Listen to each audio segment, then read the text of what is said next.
Audio Jungle.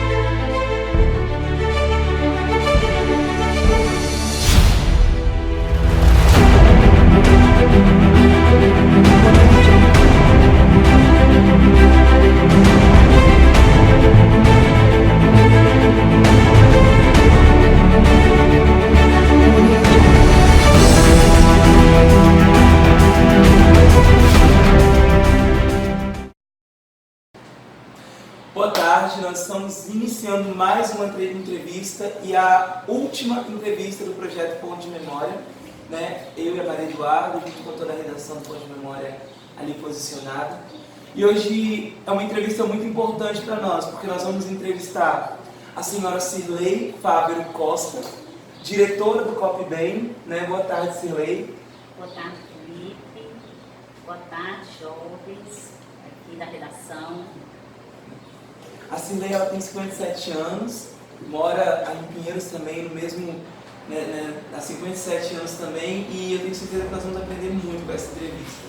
Nós preparamos um material bem legal, nós preparamos umas perguntas bem afim do que nós estamos querendo saber da Cirlei como pessoa, como diretora, e vamos lá.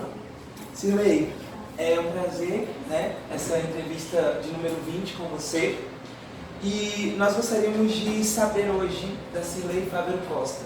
Como começou a sua história, a história da sua família com o município de Pinheiros? Começou de um jeito bem difícil. Eu vim pra cá, eu tinha 2 meses. Meus pais vieram em busca de novos tempos, novos meios de vida. E então eu cresci aqui. Eu não me lembro, porque minha memória de infância é muito pequena, mas eu ouço minha mãe dizer que na época a gente passou muita dificuldade aqui, porque não tinha leite para comprar, nem tinha vaca, Pinheiros estava sendo colonizado. E nós viemos então para fazer essa colonização. Meu pai e a família dele vieram para isso. Mas logo em seguida, eu me lembro de coisas, na verdade eu só gravei coisas boas do início de Pinheiros. Então, eu morei por muitos anos perto da escola Copep, e ali era uma praça grande que chegava sempre o circo. Então, toda vez que o circo vinha no município, era pertinho da minha casa, a gente ficava muito feliz por isso. E a história com Pinheiros começou assim. Nós fomos uma das primeiras famílias e eu cresci junto com o crescimento de Pinheiros. Do seu ponto de vista, quais foram as mudanças mais impactantes pelas quais nosso município passou? Tem vários setores, né? Eu acho que Pinheiros passou por uma mudança muito grande na área da economia, né? Assim, as várias fases da economia.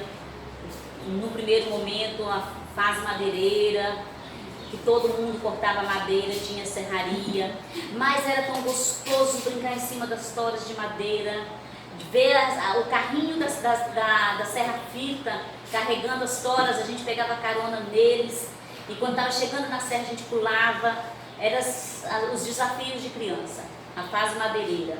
Logo em seguida, Pinheiros passou por uma fase entrou na fase da agricultura e com um pouco de pecuária, essa coisa assim. Então, Pinheiros passou a produzir muita mandioca,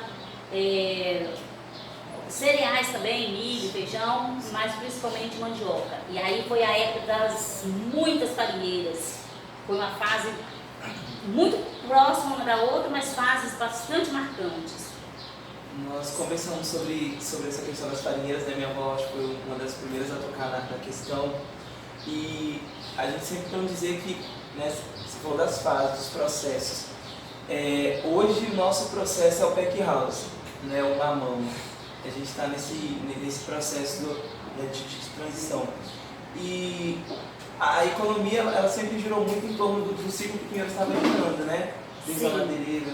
Sim, ela vai em ciclos. então a terra se cansa, começa a não produzir bem uma coisa, já é hora de produzir outro produto. Então, agora nós estamos na fase da fruticultura aqui. Então nós temos muito café, muito mamão, limão, maracujá, e a mão de obra gira em torno disso aí. Mas eu acho que a mão de obra, em termos de trabalho, gira em torno disso aí, mas também eu vejo que o povo de Pinheiros, uma outra face do desenvolvimento de Pinheiros, na questão da educação. Pinheiros é um município em que os jovens gostam de estudar, os jovens se esforçam para fazer faculdade, isso é muito importante. E também tem uma grande parcela da nossa comunidade muito empreendedora, com muitas iniciativas, com ideias novas, e isso também é muito legal. Abordando voltando lá numa fala da Cirlei atrás, eu também já fui aluno do CopBem, né? Hoje a gente trabalha aqui. Quando você fala de pegar carona, quando eu vinha pro CopBem passava os caminhões de cana, a gente pegava carona no caminhão de cana e vinha pra cá. Não façam isso, tá perigoso. Também não subam no carrinho da Serra Fita. Não subam no carrinho da Serra Fita porque é perigoso. É porque vocês não conhecem, acham que Serra Fita.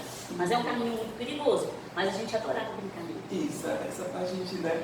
Mas enfim, sobre o jovem gostar de estudar aqui em Pinheiros, eu sempre percebi o povo pinheirense muito versátil, né?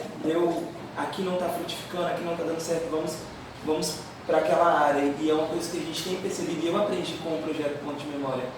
E uma outra abordagem também sobre o jovem pinheirense gostar de estudar. Todos os dias nós temos, acho que 5 ou 6 ônibus que saem em direção às faculdades e você também já passou por esse processo, né, Cirlei? Então, Pinheiros sempre foi um município que gostou muito, os jovens sempre gostaram muito de estudar. Nos anos 80, eram uns 60, 70 jovens que iam para Colatina, todo final de semana fazer faculdade em Colatina. Era a mais próxima que a gente tinha. Depois, as faculdades foram chegando mais perto de nós, os institutos federais também, com cursos técnicos. A UFES trouxe o polo aqui para o nosso município, e isso tudo engrandeceu o município e favoreceu um pouco, mas mesmo assim, são 3 ônibus para São Mateus, 3 ônibus para Nova Venécia e um ônibus para Nanuque que saem todos os dias, né, fora os cursos à distância. Então, somos uma cidade estudiosa. Graças a Deus. Agora saindo um pouquinho do Pinheiros em si, entrando, né, Pinheiros relacionados a Cirlei também. Como ela disse, a família dela veio para cá logo no início e nós podemos perceber que o seu pai, né, em memória hoje já falecido, o seu Silvestre Fábio, que inclusive nos concedeu uma das primeiras entrevistas do Ponte de Memória, ele sempre foi uma pessoa muito voltada, né, para o social. Nossa, quantas histórias que envolvem o seu Silvestre a nível das escolas de família agrícola, a Diocese de São Mateus, que hoje tem um apreço muito grande pelo trabalho dele. Ele sempre foi voltado assim, para os projetos sociais. E isso não foi diferente na sua vida, né? Se refletiu hoje como diretora do CopBem, um projeto incrível também. Nós queremos saber, Cirlei, em que momento da sua vida você percebeu também possuir essa veia para o social e qual foi o seu pontapé inicial para isso?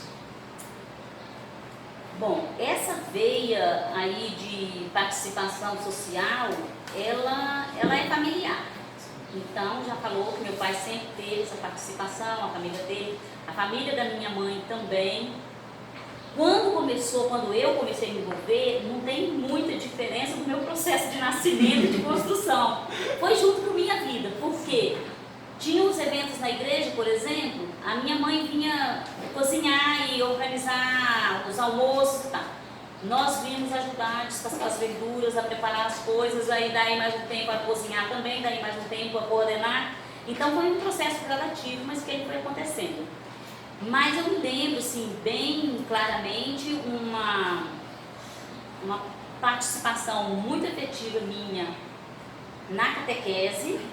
Então, aos 7, 8 anos, eu já era uma pessoa, já era coordenadora do grupinho de catequese, uma coisa assim. E aos 12 anos, já participando de encontros de adolescentes, que também eram lindos e maravilhosos, eu fui chamada e aceitei o convite a ajudar em comunidades católicas que estavam começando. E na época era a comunidade Canário, então lá no bairro Canário. E para lá eu fui como catequista, como colaboradora, e daí para frente eu fui me envolvendo um pouco mais e tal. Um pouco assim, não tem muita distinção de vida, de início, de envolvimento. Um ponto auge, né? Não tem um ponto auge. Aí fiquei em grupo de jovens muito tempo, como liderança de grupo de jovens. Daí, na liderança de grupo de jovens, é que nós, com esse grupo, criamos o Coque Bem. Nessa liderança de grupo de jovens, eu estive em comissão regional, da arquidiocesana, enfim, nessas instâncias assim. E depois, quando eu entrei no Coque Bem, quando eu comecei a trabalhar aqui, eu aí já não fiz muita distinção, assim, ficou o trabalho se misturou com vocação, com missão, e então acho que hoje o Coque Bem pode representar a minha grande vocação ou a minha grande missão, não sei, um pouco assim. Quais são as suas melhores lembranças do passado aqui em nossa cidade? São tantas? São muitas. Eu acho que se eu fosse jovem hoje, né, que eu já passei um pouquinho dessa fase, mas ainda sinto falta, mas assim, se eu tivesse meus 18 anos, 20 anos, eu certamente sentiria muita falta de espaços para a juventude se divertir. Porque eu tive o privilégio de ter isso aqui. Então, a gente era uma cidade mais calma, não tinha esse problema de violência, que infelizmente a gente enfrenta hoje, mas a gente tinha clube para dançar. Então, nos sábados e nos domingos, a gente ia para o clube dançar. A gente tinha cinema. A gente tinha pizzaria para passear 2, 3 que a gente podia escolher. A gente ia então com o namoradinho para um canto, para o outro, num barzinho. Então tinha vários espaços assim. Mas o que eu mais me lembro mesmo é que com todas essas possibilidades aí, eu tinha um grupo de amigos, eu sempre tive um grupo de amigos muito forte, e nós sempre gostamos muito de dançar, de fazer festa. E nós fazíamos festa todos os domingos à tarde. A tarde inteira. Qual era a nossa festa? Ligar um som e dançar. Dançávamos a noite inteira. Nem parece, né, que eu sou assim, né? Mas a gente dançava a tarde inteira do domingo. Na casa de um, na casa do outro, isso com os amigos. A minha família também era muito festeira. Aí nos sábados a gente dançava em família. A gente ia para casa de um tio, de outro tio, a gente fazia um rodízio na cidade. E então a gente aumentava o potencial de diversão. Na segunda-feira a gente estava leve para levar a vida. Eu também gosto muito, né? Quem não gosta, né?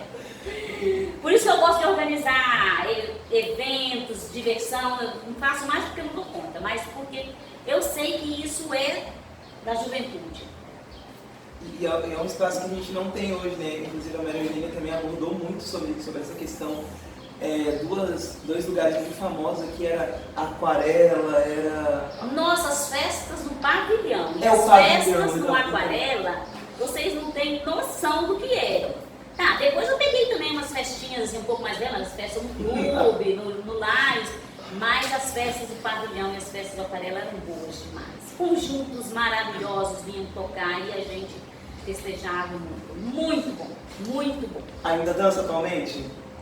Olha, danço até que o joelho permite. Quando o joelho não permite mais, eu fico me sacolejando na cadeira. É aquela conversa, quando o joelho não permite, a gente mexe o pé, mexe a cabeça. Pode fazer a pergunta, deixa eu ver assim. Qual foi a importância da Igreja Católica para o desenvolvimento social de Pinheiros? A Igreja Católica, ela sempre foi muito presente.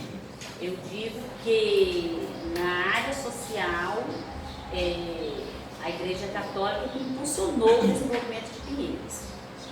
Aí nós tivemos várias fases também, cada vigário, cada pároco com sua característica peculiar influenciou uma ou outra situação. Mas nós tivemos uma leva grande de padres italianos que tinham uma visão muito profunda na questão social, e então eles foram responsáveis assim pelo início e pelo movimento de moradia mais digna, com implantação de projetos de construção de casas populares, isso muito antes de governo federal e de prefeitura pensar nisso.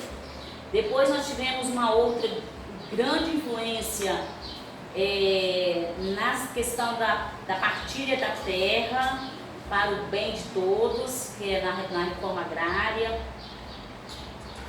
Depois, nos anos 90, por aí, nós tivemos a presença do Padre Domingos Salvador aqui, que foi muito forte a participação dele na questão política, na legislação do município, ajudando a criar leis que viessem a favorecer um pouco mais as escolas, as instituições. Então ele foi muito atuante na Câmara de Vereadores, nessa parte aí. A partir daí, nós passamos a ter padres diocesanos, que não menos e nem mais que os outros, vieram com uma preocupação um pouco mais na parte espiritual, que também nesse momento Pinheiros precisava disso, né? Então a Igreja Católica sempre foi um alicerce muito forte para a sociedade pinheirense, para a comunidade. Especialmente, assim, foi a nossa mãe aqui dentro do COPBEM, ajudou a fundar, ajudou os primeiros passos e é nossa orientadora até hoje. Tanto que se você pergunta para as pessoas, né, um pouco mais velhas, quem foi o Padre Domingos, sempre falam com muito apreço, né, com aquela admiração de alguém que realmente se engajou e se preocupou com a galera. Padre Domingos, Padre Gino, foi um padre muito preocupado com a fome, com a miséria, com a dificuldade, com a embriaguez, com essas perturbações sociais. Silei, hoje, como nós bem sabemos, né, você ocupa o posto de diretora, né, a COPBEM é gerida, na verdade, por grandes mulheres. Nós tivemos a Denise, que foi entrevistada junto com o Hélio, a Silei, na diretoria. Nós temos a Marida também, que nos auxilia na agência familiar, as meninas, todo mundo de muita garra. E isso é você colaborar de uma forma muito significativa para as próximas gerações, né? Há quanto tempo você está na diretoria do COPBEM? Posso falar? Bom, Pode. o COPBEM tem 32 anos, tem 32 anos que eu estou aqui. Sim. Eu participei daquele grupo de jovens lá atrás que ajudou a fundar o COPBEM. Sim. E primeiro por uma função de Estado, eu era uma funcionária do Estado, à disposição da entidade, mas enfim, em poucas palavras, há 32 anos, da idade do COPBEM, eu estou aqui, quase caducando junto com o COPBEM. Então, é você fazer parte e colaborar de uma forma muito significativa para a formação de gerações. Quantos alunos do COPBEM hoje são pessoas que ocupam posições prestigiadas, né? Quantos alunos daqui, enfim. Então nós queríamos saber como você se sente, assim, sabendo que você está contribuindo de uma forma tão positiva, de uma forma tão bacana para as futuras gerações, sendo mãe, sendo esposa, sendo né, mulher em si. Eu tenho certeza que há um tempo atrás não era fácil você lutar, você ser, né, ocupar uma posição dessa, e hoje olhar para trás e ver o quanto você caminhou, que sentimento isso te traz? Bom, eu avalio assim, metade metade dessas importâncias todas que falou, que o Felipe falou, a gente, metade, menos, mais que a metade, a gente deixa para lá, que não tem isso tudo. Mas o meu sentimento em relação à causa que eu defendo é um sentimento de compromisso com o outro, compromisso com o irmão, compromisso com a criança, compromisso com o mais necessitado, compromisso com a pessoa humana. E ao longo dos anos, agora falando do Copo Bem, ao longo dos anos o Copo Bem inserido na comunidade foi manifestando um pouco a sua inserção de acordo com o que a demanda social era apresentada.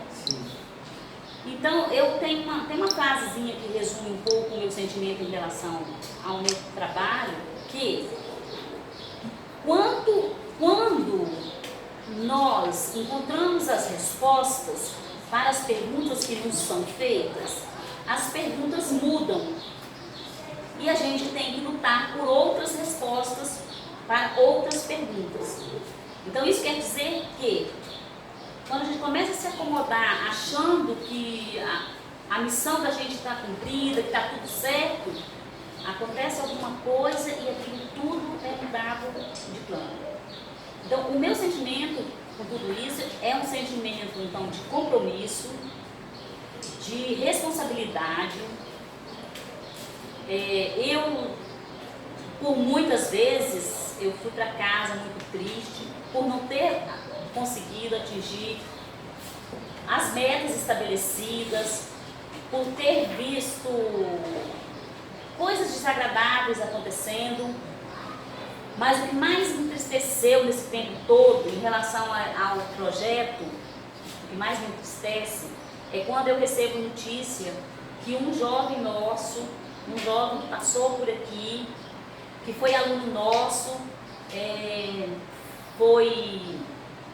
sofreu um homicídio, ou um atentado, ou se envolveu com drogas, ou seja, desviou do caminho. Embora tendo consciência de que a gente não consegue, não tem trabalho social nesse mundo que salva todo mundo, né? Que são muitas as dificuldades que aparecem. Mas o saldo é muito bom. Tenho consciência que o saldo é bom, que nós temos assim bons exemplos por aí. E quando eu falo de bons exemplos, eu não estou me referindo aos juízes, aos promotores, aos professores ilustres que passaram por aqui e se tornaram profissionais ilustres. Os bons exemplos, o saldo muito positivo é ver hoje na comunidade pinheirense os nossos alunos, os nossos ex-alunos aqui do Copo Bem, quase todos envolvidos em grandes lideranças, em lideranças de grupos, em lideranças, trabalhando em empresas já há muito tempo, com responsabilidade, sendo chefe de família responsável, se envolvendo em grupos, um de capoeira, um de dança, de forma que a meta lá de trás, que era transformar ou ajudar as nossas crianças, os nossos adolescentes, serem protagonistas de suas próprias vidas, ela vem sendo cumprida. Então, essa era a meta. E essa meta está sendo cumprida, porque quando eu vou em uma comunidade, por exemplo, em uma missa, em uma celebração, em qualquer comunidade, quem que eu vejo lá? Ministro de Eucaristia, são nossos alunos, foi aluna nossa, catequista, foi aluna nossa, coordenador de pastoral, foi aluno nosso. Então, isso é muito importante. Isso é sinal de que valeu a pena. Isso mesmo. É o grande legado, né? É o grande legado, é isso. E continua sendo a meta do Copo Bem até hoje, graças a Deus. Uma pergunta que eu particularmente vou amar fazer agora, né? Nós estamos já caminhando para o final da nossa entrevista, mas essa pergunta ela não podia não estar aqui.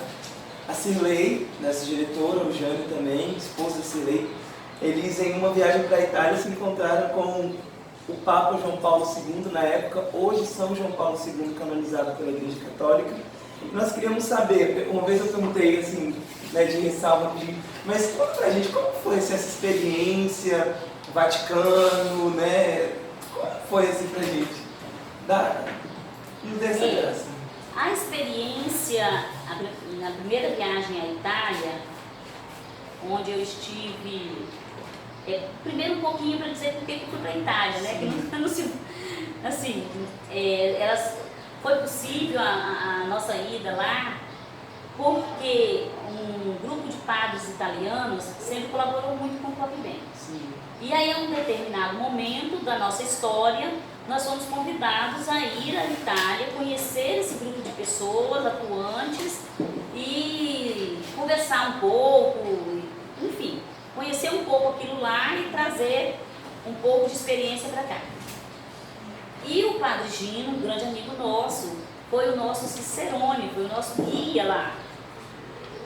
E graças a Deus ele teve a brilhante ideia de agendar uma visita a Roma, no Castelo Gandolfo, onde a gente iria ver de muito longe o Papa João Paulo II dar a bênção naquelas janelinhas pequenininhas que a gente vê na televisão. E nós fomos para essa multidão cumprir esse papel aí. O Papa estava nessa ocasião no Castelo Gandolfo, que era a residência de férias deles. Quando nós chegamos lá, neste espaço grande, o Padre Gino, que já era idoso bastante, nós tomamos a providência de buscar um refúgio para ele. Ele não aguentaria ficar na multidão em pé o tempo todo. E padre sempre tem umas preferências. Então, alguém conhecido lá nos levou para um salão para sair do sol e da chuva e ficar lá. De lá veria o Papa pela outra janela dando a bênção. E assim nós fizemos. Quando terminou a bênção e tudo, um dos assessores do Papa veio nos chamar dizendo que nós seríamos agraciados com um rápido cumprimento ao Papa. Então, assim, não deu tempo sentir nada. Eu penso que é igual assim, igual a gente está num furacão, num desastre, não dá tempo, porque vem aqui que o Papa vai cumprimentar vocês. Então, nós nos dirigimos ao Papa, poucas palavras, poucas conversas, mas a emoção é muito grande, porque ele já era santo naquela época, né? Assim, eu o já reconhecia como santo por causa de sua vida, por causa de tudo. Então, assim, hoje ele falecido, hoje ele canonizado santo, e eu reconheço que foi um privilégio, foi uma graça de Deus ter cumprimentado, pego na mão de um santo, cumprimentado, pedido a bênção, né? Mas eu lembro que a gente foi apresentado como trabalhadores com a infância brasileira e ele então abençoou as crianças brasileiras e nos deu a bênção. Mas foi uma emoção muito forte. Qual o seu conselho para a juventude atual da nossa cidade? Jovenzinhos, a nossa cidade, os nossos jovens, os jovens da nossa e de qualquer cidade. Eu tenho alguns poucos conselhos. Primeiro, viver cada coisa a seu tempo e no tempo certo. Quando se tem 10, vive-se o que é permitido para 10. Quando se tem 11, para 11. Então, ir acompanhando, ir vivendo de acordo com o seu crescimento cronológico e afetivo. Não pular fases. Não sonhar com uma fase além daquilo que o seu ser biológico, que o seu ser afetivo lhe permite fazer. Nunca deixar a juventude de lado, não envelhecer. Porque o meu conceito de envelhecimento é quando se fecha para o mundo, quando não se aceita posições, quando não se discute, quando não aceita a ideia do outro, ou seja, fica um velho, truncudo, fechado, rabugento. Então isso é perder a juventude. Então não perder a juventude, mesmo que tenhamos 80 anos. Não perder o foco daquilo que se quer na vida.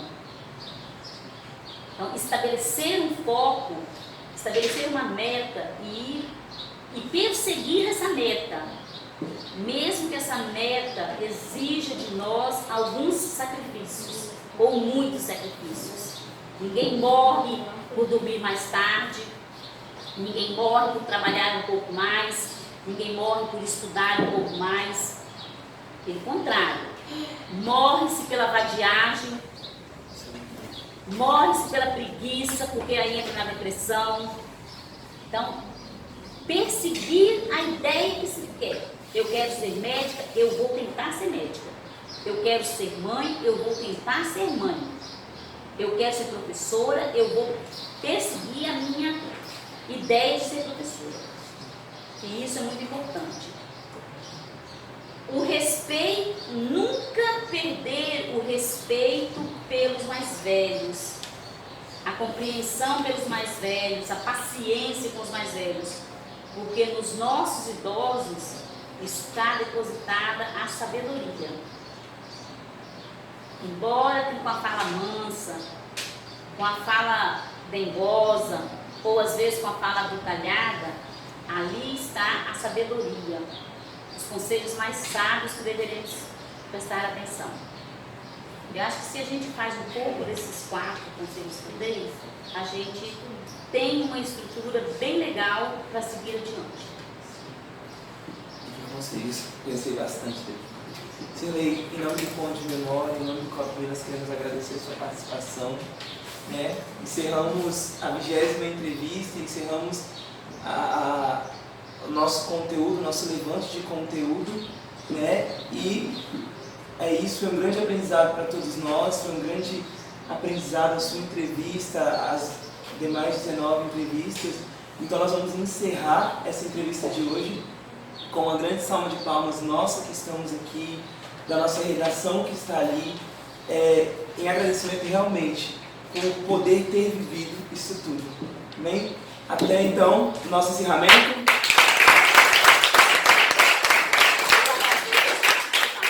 A entrevista, a oportunidade de falar com vocês e de fazer parte dessa pesquisa de memórias afetivas de Pinheiros.